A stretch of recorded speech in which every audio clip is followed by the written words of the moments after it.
This is an island surrounded by water, big water, ocean water. Trust me, I'm like a smart person.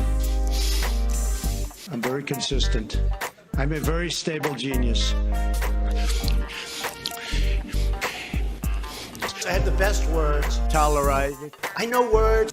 Mike Pounds. I hope they now go and take a look at the oranges of the investigation.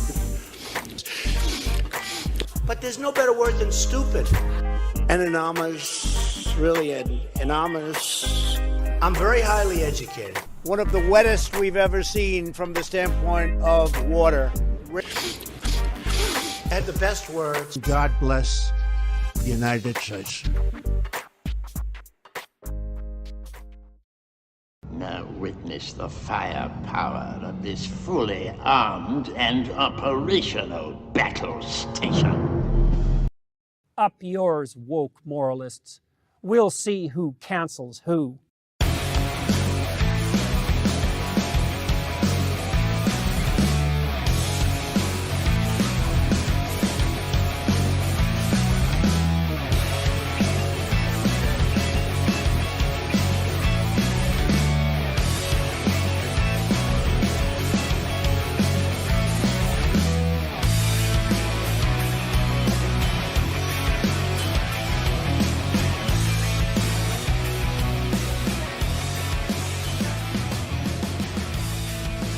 The nation,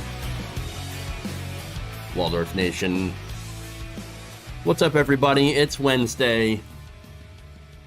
Welcome back to the show. All right, so we have an interesting show today. Lots of fun. We have the continuing feud between Donald Trump and Elon Musk. We have Lauren Boebert lying about a situation that her husband had been involved in.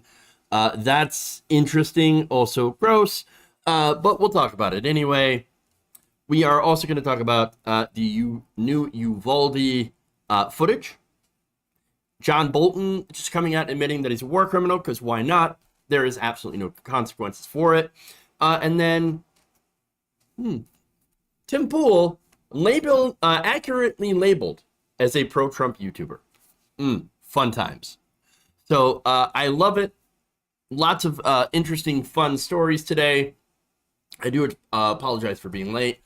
I was pretty much ADHD. I got focused on the Tim Pool story and trying to get as much video and tweets and stuff as I could, and then didn't realize what the time was. Oops. Sorry. So, again, those of you, you got to understand, like, we're working on ADHD time. And so if I don't come out and say that there's no show, there's a show, it's probably just going to be late. You know what's funny, kind of an aside here, this is the one issue that I've always had a problem with when it comes to live streaming. You know what I'm saying? So, like, live streaming, my life would be so much easier if I didn't do the live stream, honestly. The only reason... Honestly, though, it would be a lot easier because I could get the segments done and get them filmed whenever I need to, whenever I want, take as much time as I need to make sure I have everything right. And, you know, everything, like, looking the way that I want to. But then I wouldn't do the live stream and you'd all get mad at me. And so that's why I do it. I do this for you. I do this all for you. And so it's because I love you all that I subject myself to timelines and and restraints, you know? ADHD brain. Yep. I know how that is. Yeah. So I have that. All right. Losing track of time is my superpower. Yeah, poor time management. Like, I have that. That's me. All right. So I know. Please clap. True. Very, very, very true. Please clap. All right. So let's do it. I always hated the audience build-up wait. Yeah, well, again, that's kind of on purpose to make sure that the audience does get here, because notifications don't always get sent out, or people got to check to see, and so it's one of those things. All right, anyway. I have ADHD. I know what you mean, man. See? I got backup. Thank you all. I appreciate that. That said, let's dive into our first story. Let's go, Elon. Elon's. Or Leon's. All right. We got a clown fight.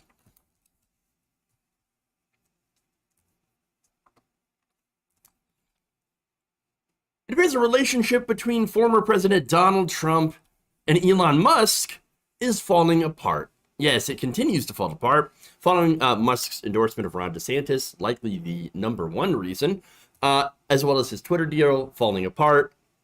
Trump took the opportunity to call him a bullshit artist, which is hilarious because, again, this is the literal pot calling the kettle. I want to show you that video, by the way, because it's just hilarious in a bunch of different ways. Leon, I tell you what, Elon is not going to buy Twitter. Where did you hear that before? From me. From a fake account. She says fake. A lot of them. Nah, he's got himself a mess. You know, he said the other day, oh, I've never voted for a Republican. I said, I didn't know that. He told me he voted for me. So he's another bullshit artist, but he's not going to be buying it. He's not going to be buying it. Although he might later. Who the hell knows what's going to happen? He's got a pretty rotten contract. I looked at his contract. Not a good contract. But he's not. Sign up for truth. We love the truth. And it's doing good. Leon's. Elon. It's good. I love it. So now look, Breitbart also jumped in. This is actually creating a really funny fight on the right wing between, weirdo crypto tech bros that love Elon Musk and also like Donald Trump. That's fun. Now Breitbart published a headline, Trump rips Elon Musk, another bullshit artist.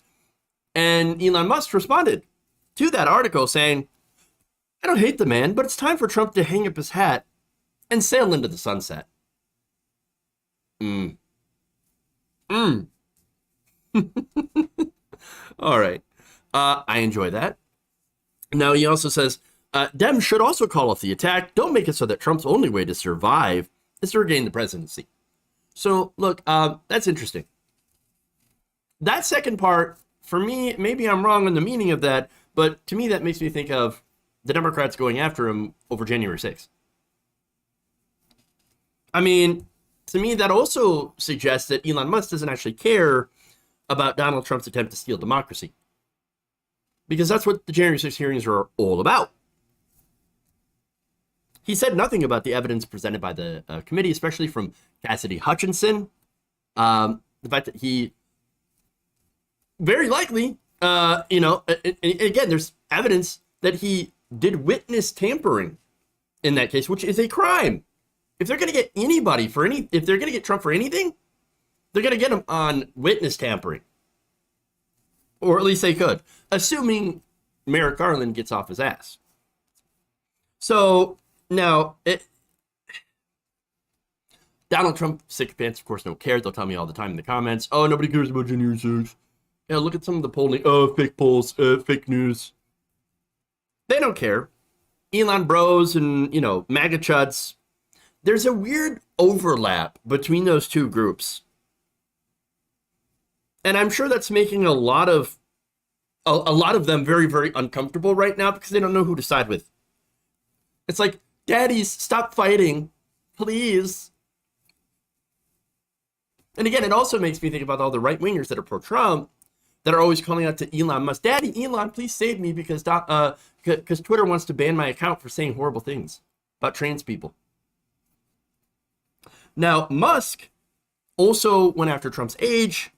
That's fun. He says Trump would be 82 at the end of the term, which is too old to be chief executive of anything, let alone the United States of America. Okay, look, on that one, broken clocks, not a bad point. Kind of agree on that one. Yes, we should stop electing fossils. I mean, there are literally people that are in the Senate that are losing their mind, not in a figurative sense. I mean, in a literal sense, to where they no longer like remember the meetings that they're in, the conversations that they're having, and by that, of course, I mean Dianne Feinstein, which is not to make fun of her. This is an incredibly sad story that she still, you know, yeah, still has good days, still has bad days, or not still has bad days, but has bad days. And so people like that need to retire. Like, you shouldn't be 1,000,000 years old and serving in Congress. So, okay, that's a fair point. I'll give that to him. Now, for Trump, I'm actually going to give him something too, because again, here is broken clocks again. Q, the worst person in the world, making a good point. Trump wrote this on True Social. When Elon Musk came to the White House asking me for help on all of his many subsidized projects, whether it be electric cars that don't drive long enough, driverless cars that crash, or rocket ships to nowhere. By the way, good band name, Rocket Ship to Nowhere. Without which subsidies he'd be worthless, and telling me how he was a big Trump fan and Republican. I could have said, drop to your knees and beg, and he would have done it.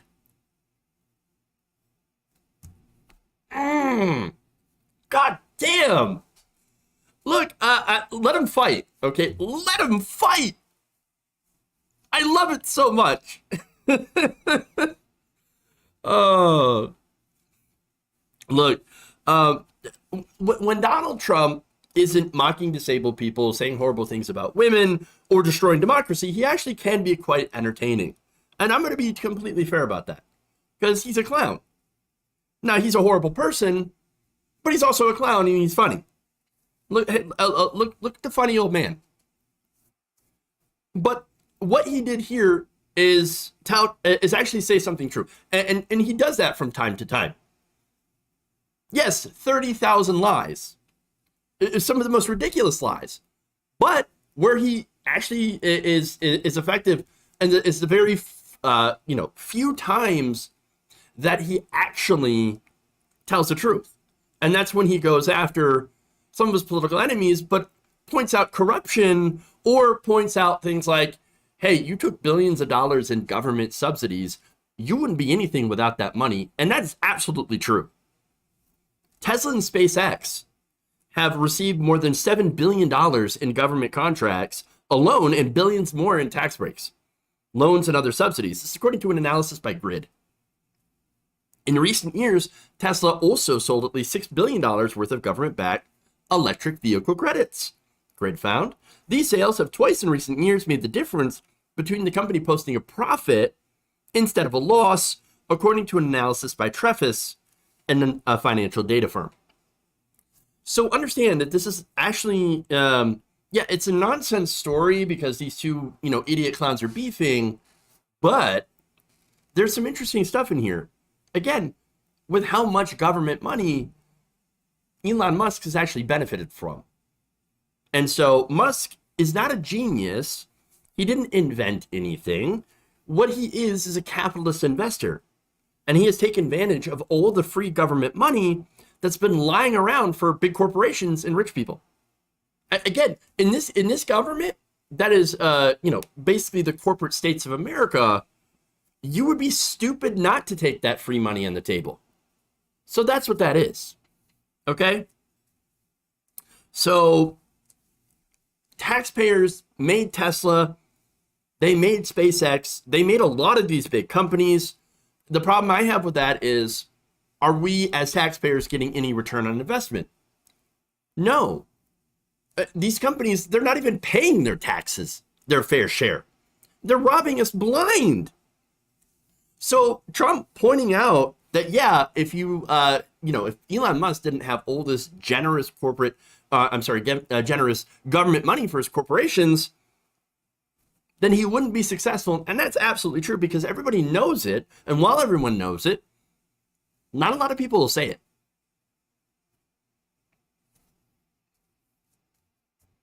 How dare they offend the great Elon Musk and his hordes of fanboys? So now Trump also went after Musk for the Twitter deal.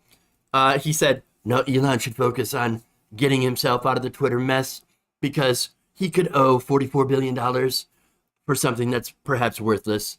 Also, lots of competition for electric cars. Again, you know what? He said something true. No way Twitter is worth $44 billion. It's a ridiculous idea. Ridiculous. Why would you even offer that? And look, there is competition for electric cars. The EV market has taken off quite a bit in this country. So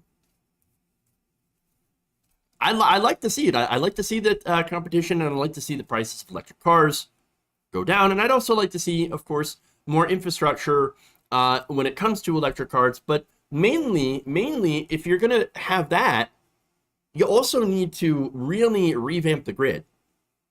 And that's something, unfortunately, the Biden administration hasn't, I think, invested enough in. We need to completely change the grid and get us away from fossil fuels. But again, that is a different conversation for a different time. Now, Musk, by the way, is also being sued by Twitter for trying to pull out of the deal. But again, Twitter, never worth $44 billion. And Musk, I'm going to guess that he doesn't really have the money. I mean, yes, if he cashed out a significant portion of his Tesla stock and SpaceX stock, then he could be able to come up with it or finance it in some ways, borrow money, of course, from different banks. You know how rich people tend to be able to find money wherever, right? Again, there were banks that would loan Donald Trump money. So, of course, they'll find something. But again, not worth it at all. Why would you do that? It's not a smart move. Now, one last thing that I think is interesting. You would think, and I spoke about the overlap before, you would think that Donald Trump and Elon Musk would actually get along. And for a while, I guess they had.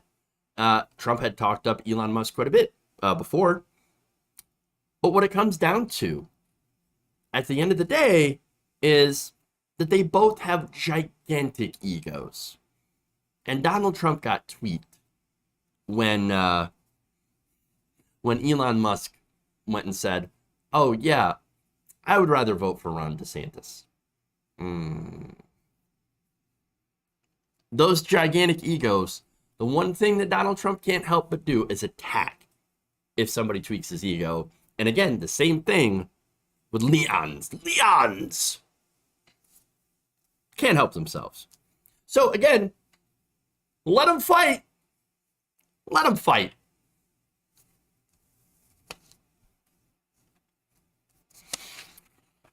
Always have fun with those stories. All right, let's move on. Let's go to Lauren Boebert. Both narcissistic POS. True. Very, very true.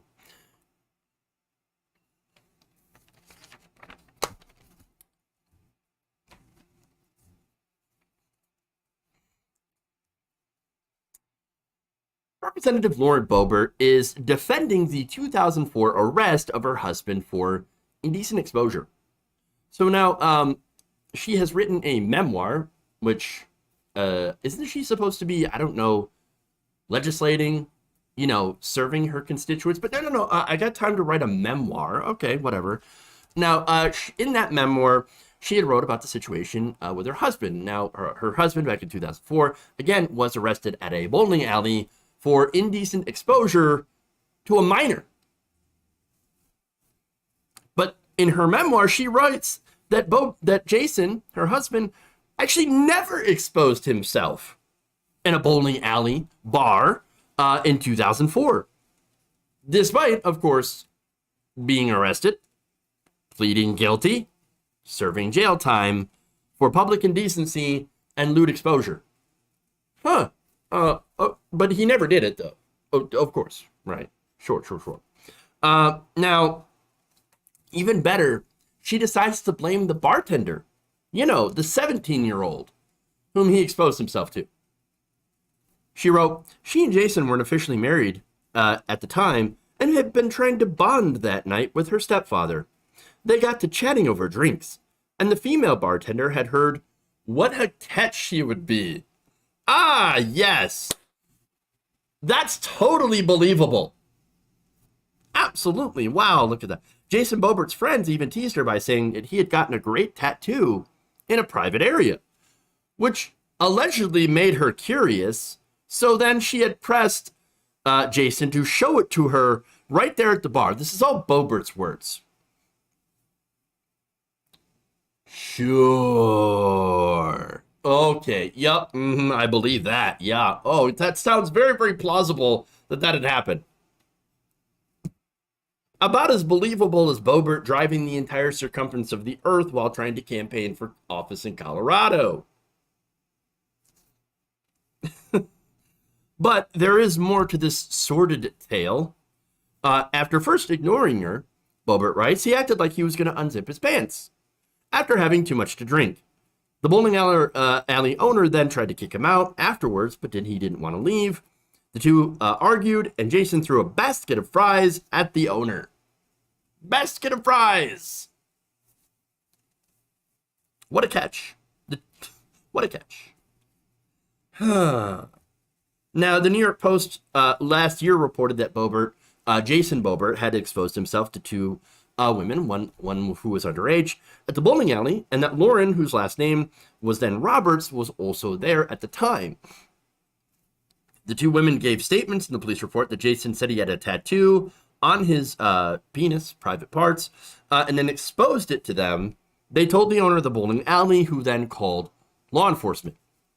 In her book, Boebert does not explain where she was when the incident happened, but acknowledges that he was arrested for indecent exposure to a minor because, again, she was 17.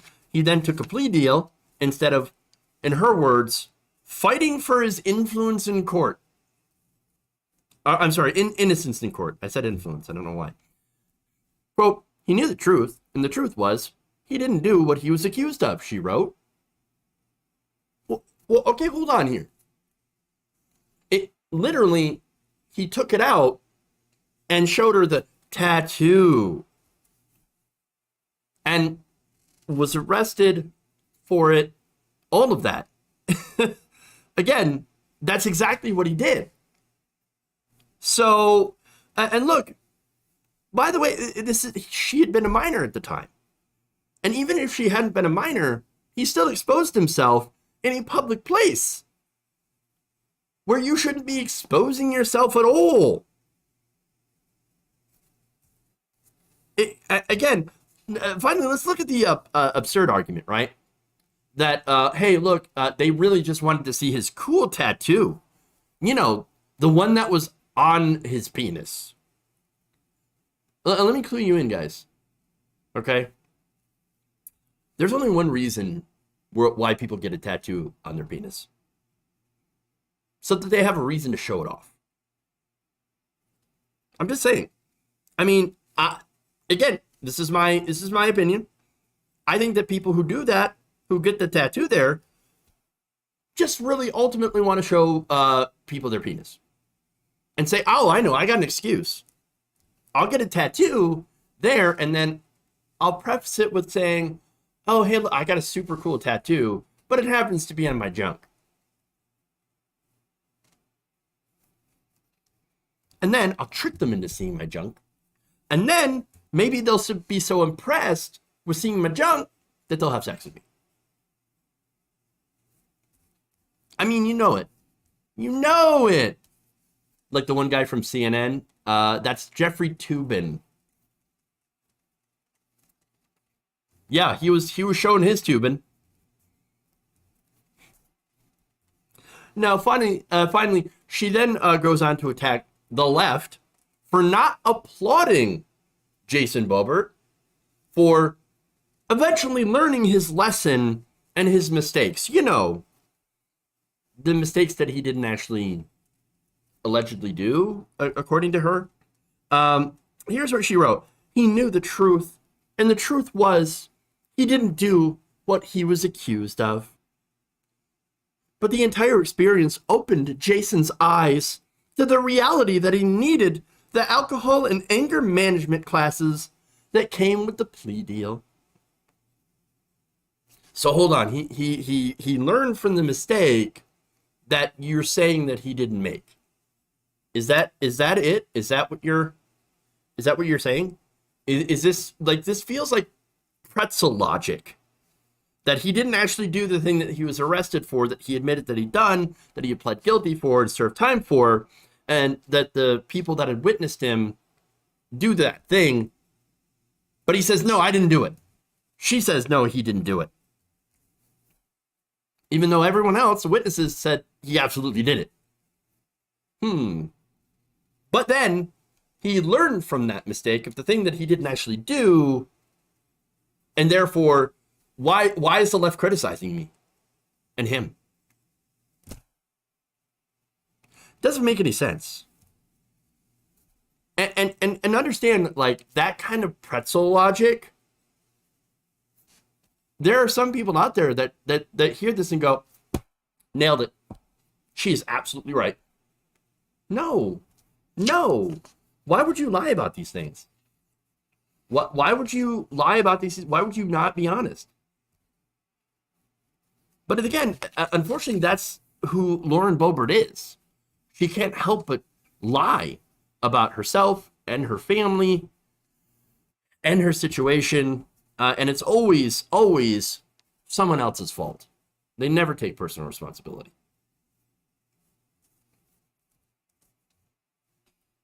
All right, moving on.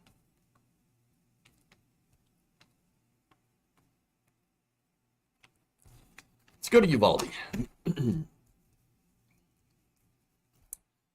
New surveillance footage of the deadly Uvalde school shooting has been released by the Austin American-Statesman and KVUE. Now, on Tuesday, July 12th, the public had not yet seen the footage from inside Robb Elementary School, as the Texas Department of Public Safety had not wanted to release that footage. Fortunately, of course, these outlets did release this footage, but this is despite the Texas Department of Public Safety fighting very, very aggressively to try to not release it, and now we're going to see why. Now, first, before I get into that, the total runtime for this footage is about 77 minutes, and it has been edited to take out the screams of children. So they're going to remove they remove the screams of frightened and dying children and left in the gunshots. I mean, that's just horrifying and haunting. And now here is here's one of the clips. This is the gunman first opening fire in the parking lot before entering the school.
Oof. So obviously that's just incredibly disturbing. Look, he opened fire in the parking lot. So understand that he was shooting before he even got inside of those classrooms. Now that completely destroyed the police's argument that, oh no, this was a situation, it was a barricaded suspect, and so we didn't have, we didn't have to go and follow the protocol of an active shooter. But he was an active shooter. When, again, fired outside of the classroom, outside of the school, and then started firing inside of the school. And again, it took about 3 minutes for police officers to arrive in the same hallway that you just saw him walk through and rush towards the classrooms. Okay? And then they didn't go to the classroom to confront the gunman as soon as they should have. They didn't. Even though it was an active shooter situation, wasn't a barricaded suspect or a hostage situation or anything like that. No, he already opened fire. And they didn't do their jobs. In fact, in the next video, I'm going to show you exactly what they were doing and why people are incredibly outraged. Take a look.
All right, so look, here we had dozens of officers, local, state, federal.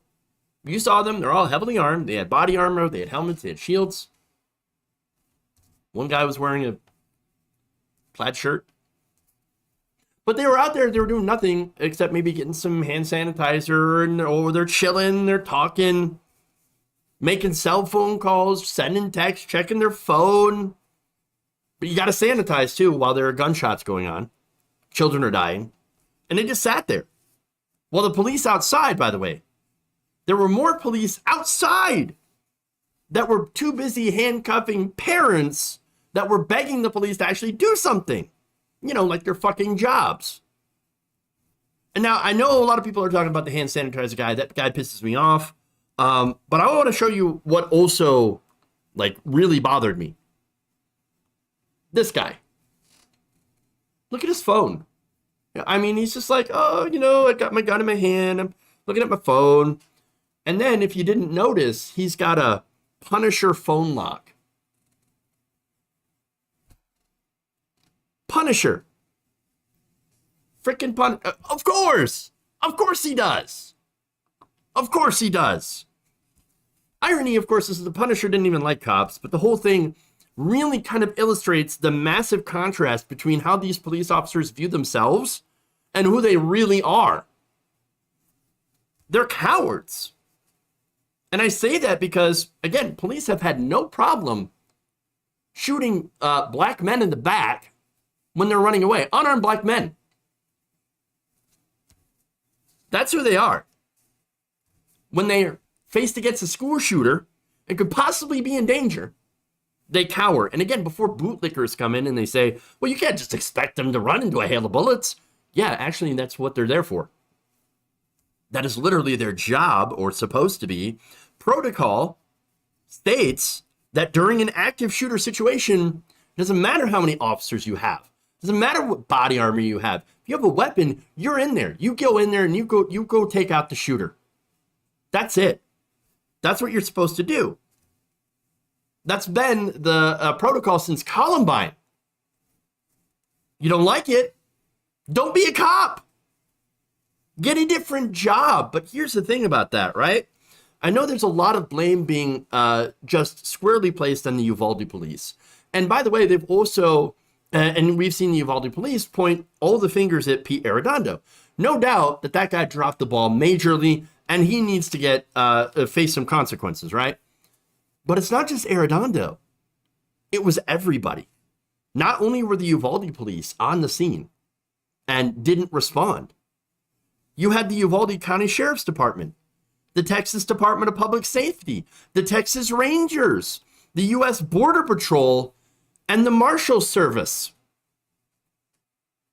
All of them were there, and they did nothing for 77 minutes until Border Patrol finally went in and engaged the suspect.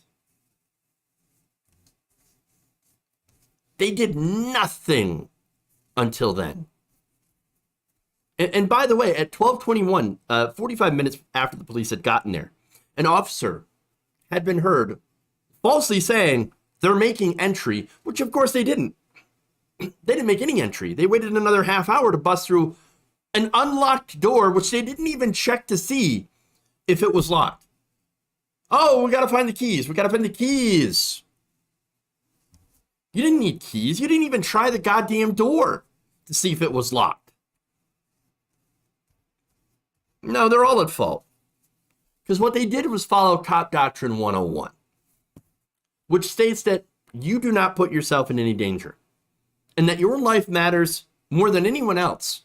Your life matters more than even those children that are in the classroom. Doesn't matter. Doesn't matter. No. Your life is way more important than anyone else as a cop. And you know why? This isn't just by accident. It's not an accident that all the people that are these police officers are absolute cowards. It's because they're trained to be cowards. And there are police officers that do show exemplary bravery. Guess what? They do so despite their training. Those are the people who, ignored that training. And look, there was another a story of an off-duty police officer saying, I'm going to go in there. I'm going to go in there, being restrained by other officers. Because he tried to go in to, I believe it was to rescue his wife. Or a friend's wife. It's just disgusting. Absolutely disgusting. They're cowards because they're trained to be cowards. And so it's no wonder that the police have fought so aggressively to try to keep this video from coming out. I thought what we already knew was bad enough. No. Somehow this gets even worse. Again, editing out children screaming, because that's not the police that edited that out, by the way, to be clear. It was the news agencies, right? But just imagine had they left it in, and you're watching that video of the police officers hearing gunshots and children screaming. Just imagine that in your head, because that's what they heard, and they're checking their phones, and they're doing fist bumps with EMTs and getting hand sanitizer. No, it's absolutely disgusting, and they should all face serious consequences for this absolute embarrassing, deadly failure. The blood on those children, of those children, are on these police officers' hands as well as the mass shooter.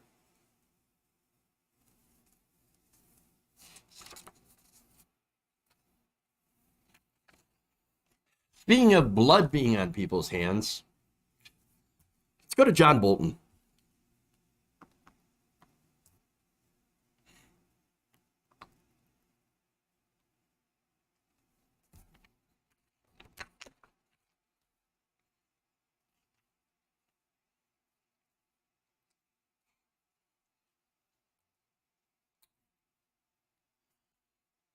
I don't know that I agree with you. To be fair, with all due respect, one doesn't have to be brilliant to attempt a coup. I disagree with that. As somebody who has helped plan coup d'etat, not here, but other places, it takes a lot of work, and that's not what he did. That was former Trump advisor John Bolton admitting that, as somebody who has planned coups, dude, that you're not supposed to actually come out there and admit it. that you tried to illegally overthrow the governments of other countries. I mean, we know, of course, we know that he had done that, but it's just another piece of just like ballsiness to come out and just say it. And yeah, of course, yeah, cool, yeah. Well, it's different, of course, countries, not here in America. America's way different. But everywhere else, oh yeah, absolutely. So now how many coups are we talking? Probably a lot. According to the Klein Center at the University of Illinois, who tracks coup attempts, there have been more than 350 coup attempts around the world since John Bolton joined the government during the Reagan administration in 1982. Now, of course, that doesn't mean the United States is involved in every single one of them, obviously. Nearly 150 of them actually have been successful. Of those 350 plus coup attempts, 191 of them occurred when Bolton held a position in the U.S. government. There were 131 coup attempts internationally that occurred when Bolton served in the State Department as UN ambassador or as Trump's national security advisor. The others, of course, is when he wasn't in those coup-adjacent roles, so they didn't get counted.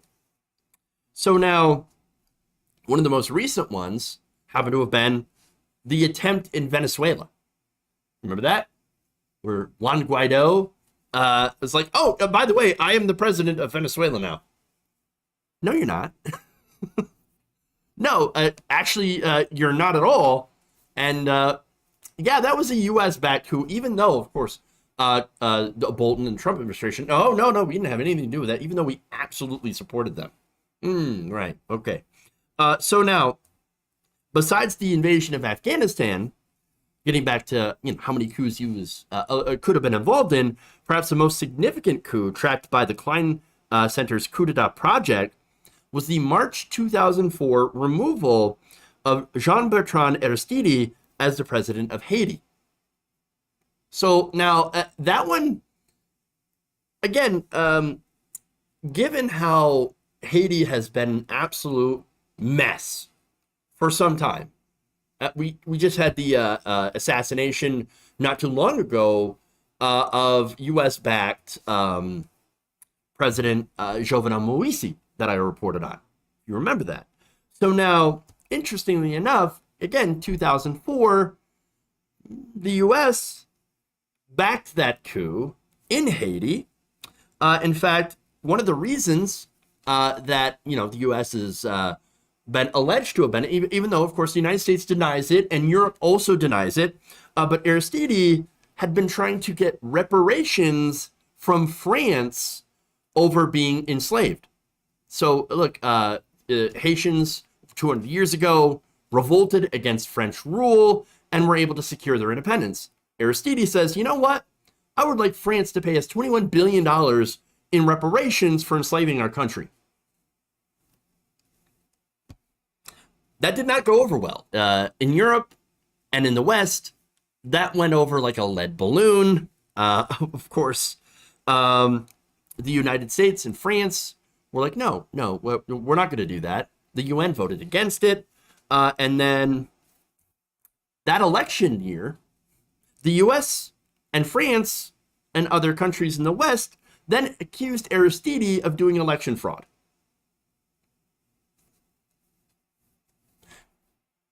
Of course, that happened all under John Bolton and the Bush administration. Also interesting to note was the very well documented role of right-wing paramilitary groups in Haiti that had targeted activists, government officials, and anyone aligned with the Aristide government. Freedom of Information Act documents have shown how paramilitary forces had received support from Haiti's elite, backers of Moïse, of course, as well as sectors of the Dominican military and the government at the time. And by the way, elite Haitians also happen to usually be lighter skinned and aligned with corporations and U.S. interests. Now, according to researcher Jeb Sprague, these groups had contact with the U.S. and French intelligence. U.S. intelligence. Maybe people around John Bolton? Aristide then claims that he had been kidnapped by U.S. troops and flown out of the country and eventually deposited in Africa. And there are witnesses that had come forward to say that he was being escorted by U.S. soldiers from the country at gunpoint. The U.S. says, oh, no, we didn't actually do it. We gave him protection, well, as he left the country. That's what it was. We were protecting him, not escorting him out and backing the rebels at gunpoint.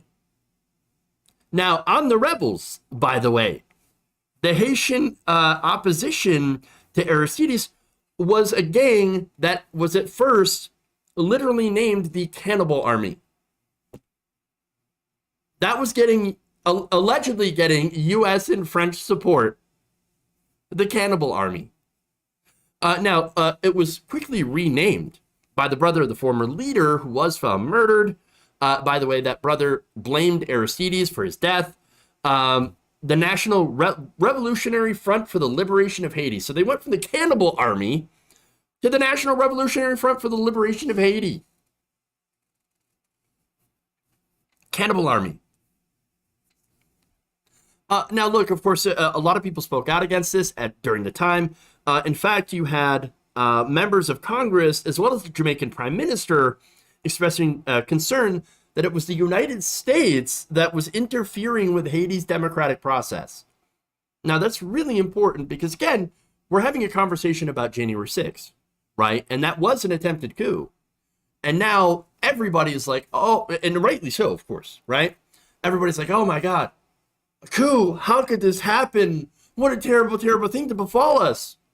But at the same time, the United States has been backing coups all over the world. And that's John Bolton involved in it. Wow. Yeah, so it's there's a lot of hypocrisy on this. But now, getting back to some of the people who were, speaking out against this, Maxine Waters.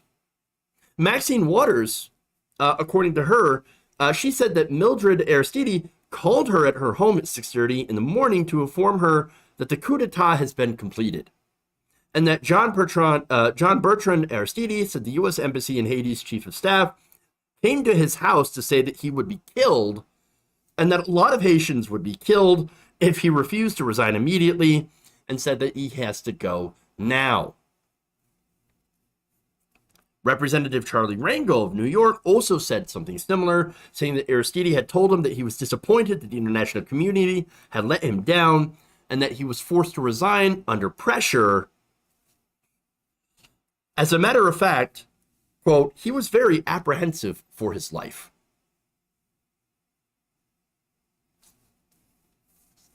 They made it clear that he had to go or he would be killed.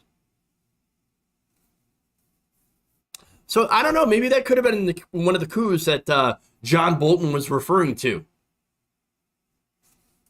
One of the many, the hundreds of coups that he could be involved in, or that he might have been involved in. So now what's interesting here, or I should say more amazing than anything, is that he can go on TV and admit to helping these coups, orchestrating them, and being a war criminal. Because guess what? Doing coups is also kind of illegal. Yeah. But here in America, we do not punish war criminals. I mean, that's the reason that George W. Bush and Dick Cheney are still walking around.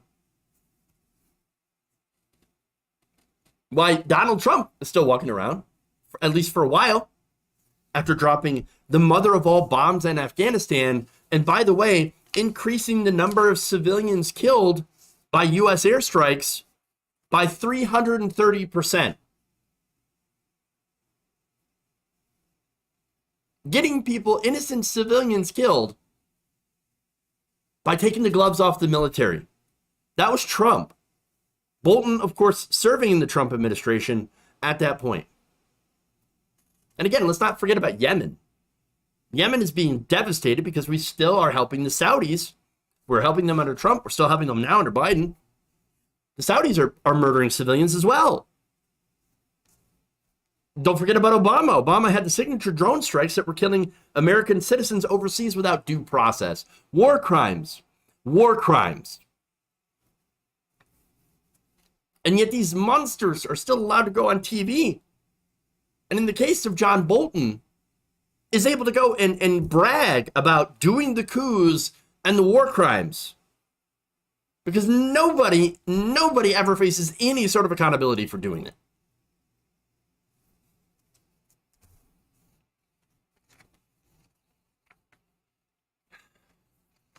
Okay.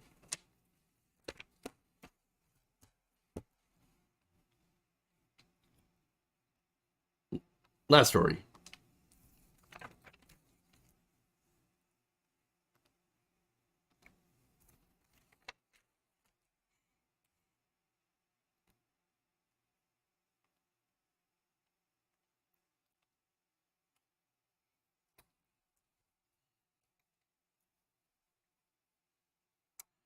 Pro-Trump YouTuber Tim Pool is seething after video of him along with Alex Jones and others basically talking about what's going to go on January 6th, going to the Capitol building. Yeah, he's seething after this video was shown during the January 6th committee hearings. I'm going to show you the relevant parts here with Tim Pool that were shown to the committee, and then we're going to go and we're going to talk about his response. Take a look. Now Donald Trump is calling on his supporters to descend on Washington, D.C., January 6th. This could be Trump's last stand. And it's a time when he has specifically called on his supporters to arrive in D.C. That's something that may actually be the big push Trump supporters need to say, this is it. On that day, Trump says, show up for a protest, it's gonna be wild. And based on what we've already seen from the previous events, I think Trump is absolutely correct. All right, so now, look, watching that, okay, it seems like he's almost pretty giddy about it, but that's just my interpretation of it.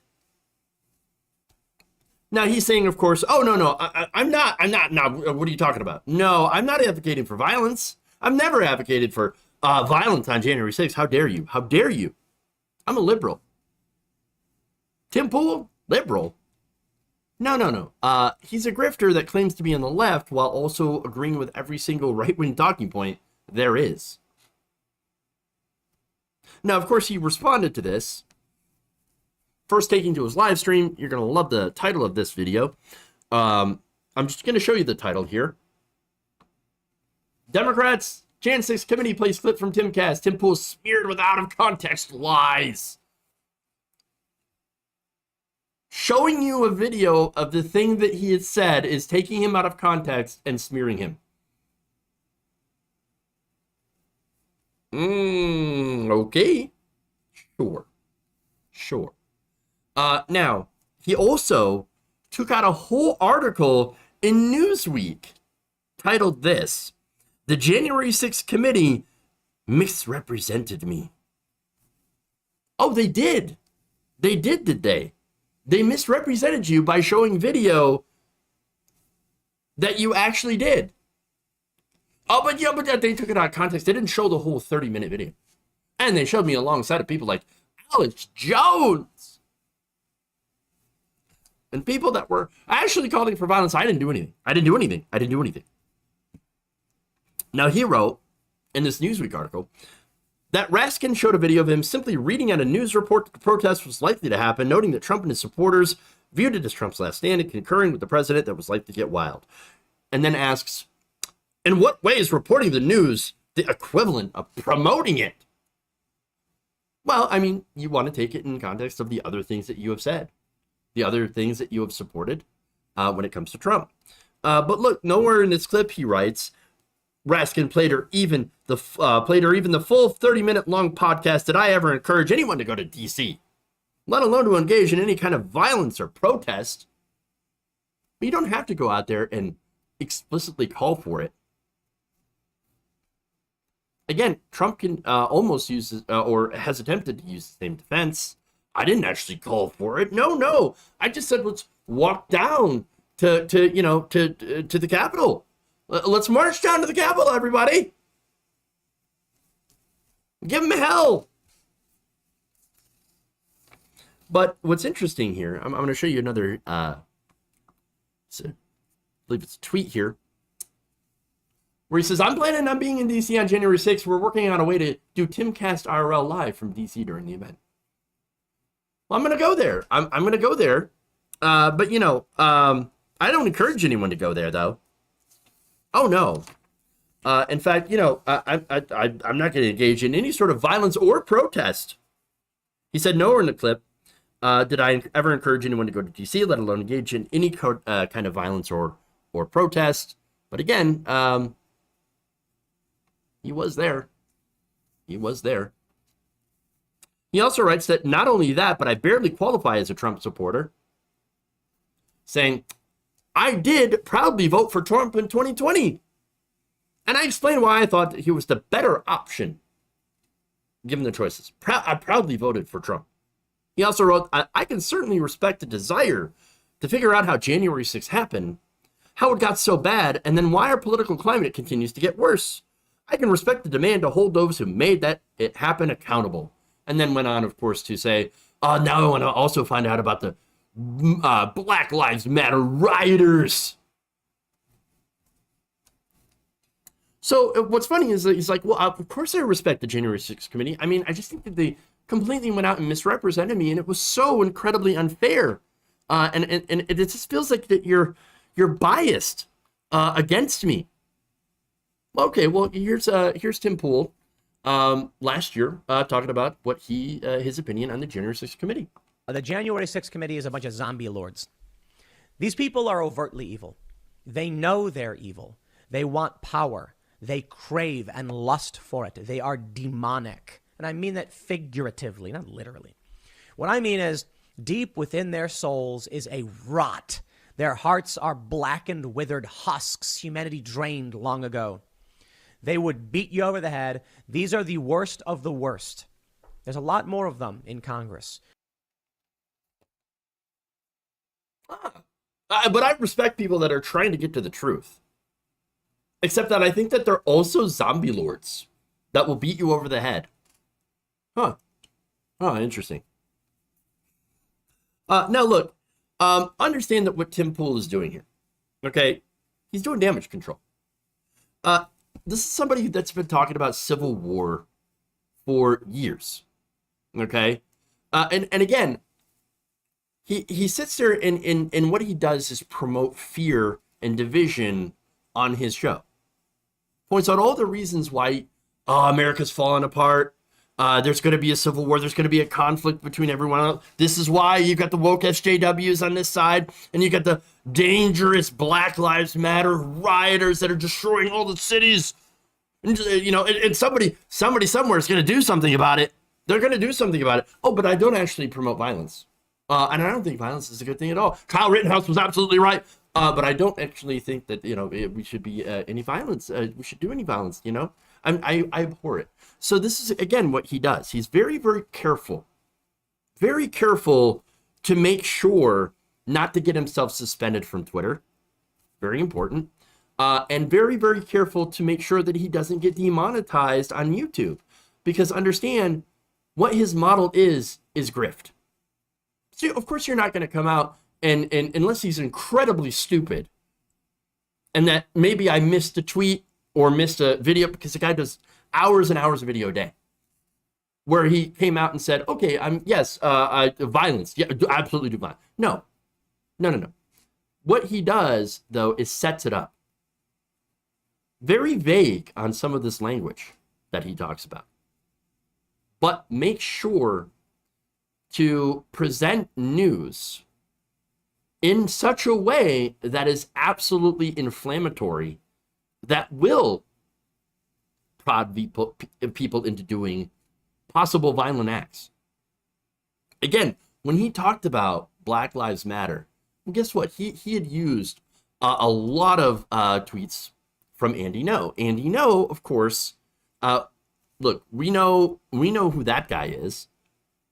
We know that he absolutely is just obsessed with Antifa, obsessed with lying about BLM, lying about all these groups, and claiming that they're the ones that are doing all the violence, while completely ignoring any of the violence done by right-wing groups. Again, right-wing groups in this country are responsible for the vast majority of violence. So, and again, going back to how he's careful about this, right? Because he has to be, because that gets in the way of his grift. All right. He says, well, you know, I know there's going to be a civil war, but I hope it doesn't happen. I hope it doesn't happen. But if it does, I mean, I wouldn't be surprised, because look at all the horrible stuff you should be absolutely mad about. Look at how BLM are a literal terrorist group. They're being terrorists. They're being terrorists. And by the way, the woke left-wing mob is coming for you, and you better protect yourself. But don't do violence, though. Don't do violence.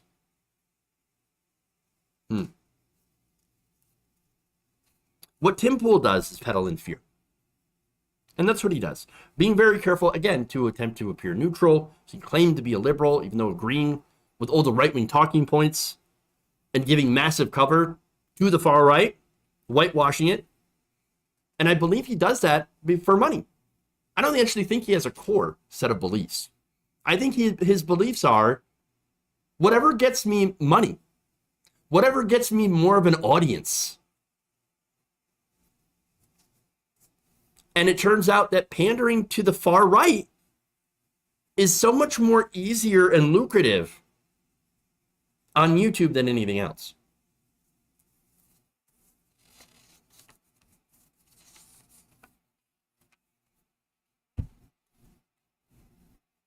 All right.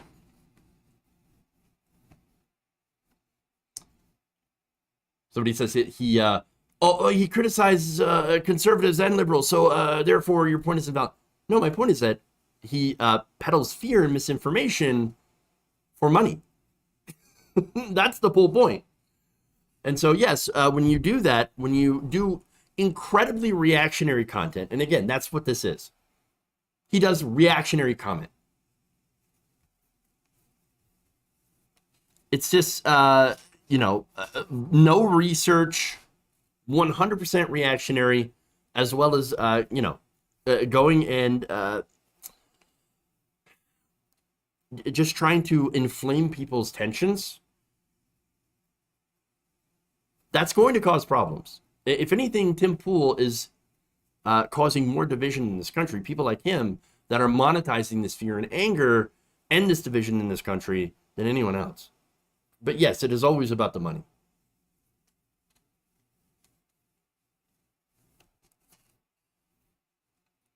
All right. The grifter's going to grift. True. Very, very true. All right. Let's see.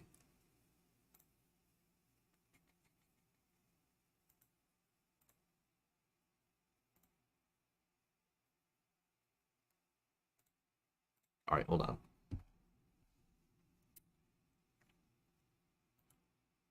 Okay. Let's see.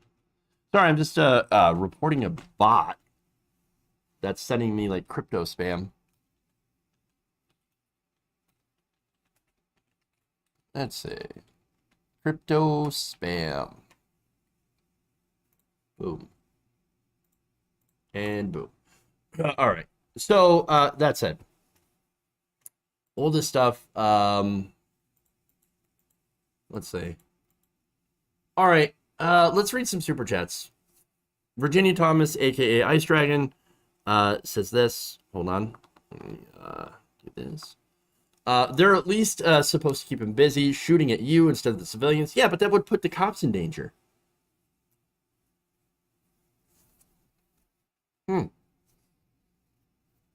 Madi Darno says, thanks for the show. I haven't been getting any of your emails. I don't know where you're sending them to. So message me later because I'm not getting them. I haven't received any of them. So yeah, send me a DM on Twitter so I can know exactly where you've been sending them. So, all right. I wonder what crypto spam tastes like. Tastes like a scam. That's what it tastes like. All right. let's go over here to Twitch. Occam's Taser, thank you for resubbing for 1 month, tier 1. It's my 14th month anniversary, getting close to Matt Gates' age.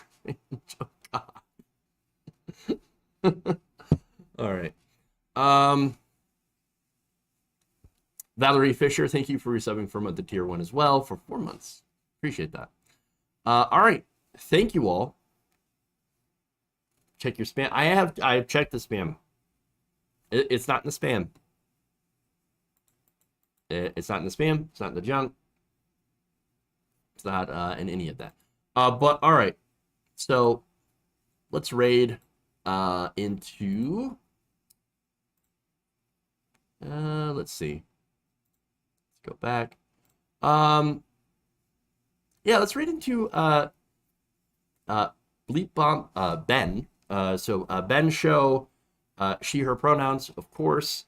And so she's very based. All right. Do that. And everybody, thank you. Like and share. Really, really appreciate it. Love you all. And remember, change begins with you. Good night, nation. We'll see you tomorrow.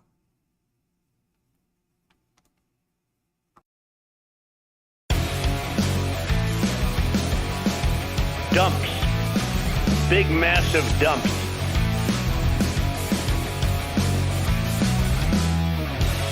Wet ass keyword.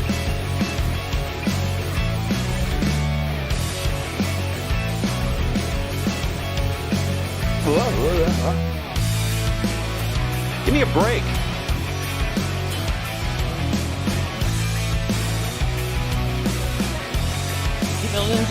Venezuela. Up yours, woke moralist. We'll see who cancels who.